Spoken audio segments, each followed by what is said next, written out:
The fire crackled softly, its amber light dancing across the weathered lines of his face as he leaned forward, hands clasped like ancient roots over his knees.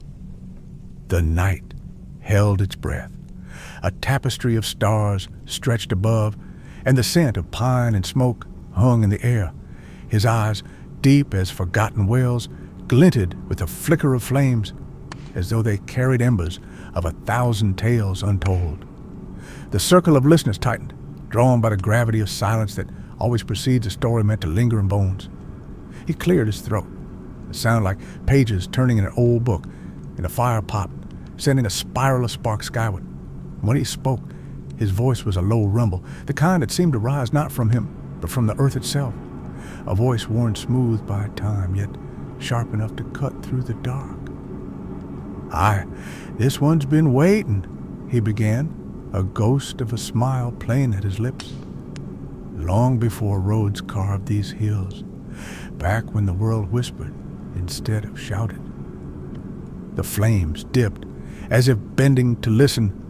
Dot, the air in Frostvale was thick with the scent of pine and dread. Era adjusted the iron bell on her cabin door, its clang too feeble against the howling wind. Tonight was the blood moon, when the hollow ones, pale child-sized creatures with jagged teeth and eyes like smoked glass, swarmed from their caves.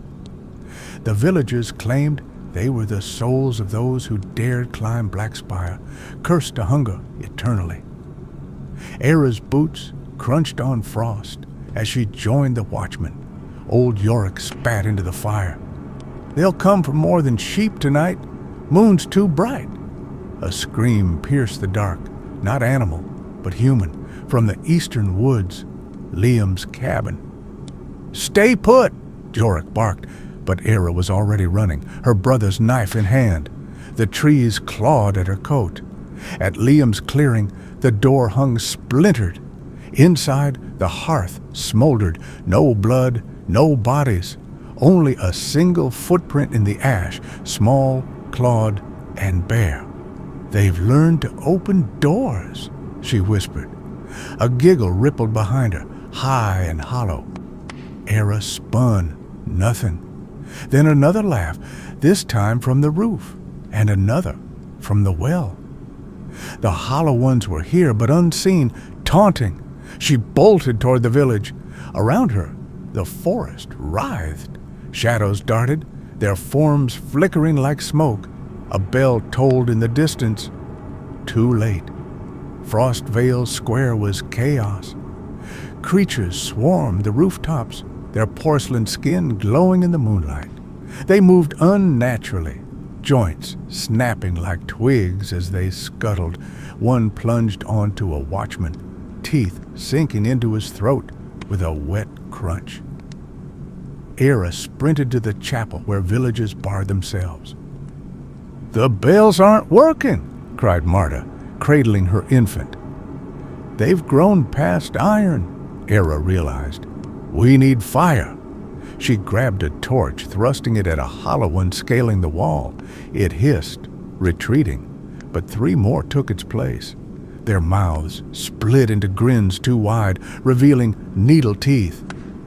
"Era," a voice rasped, her brother's voice. Among the swarm stood a taller figure, its face a mangled mockery of her brother's. "You left me," it gurgled. She faltered. The creature lunged. A horn blared. Dawn's first light crept over the peak, and the hollow one shrieked, melting into the mist. Frostvale lay in ruins, half the villagers gone, dragged into the mountain's gaping maw. Era clutched her brother's knife. The hollow ones had taken his face, his voice, but not his memory. Tonight, they'd taught her fear. Tomorrow, she'd teach them vengeance. As the survivors lit pyres, Era stared at Blackspire's summit, where shadows danced, and for the first time, she danced with them. Like and share for more.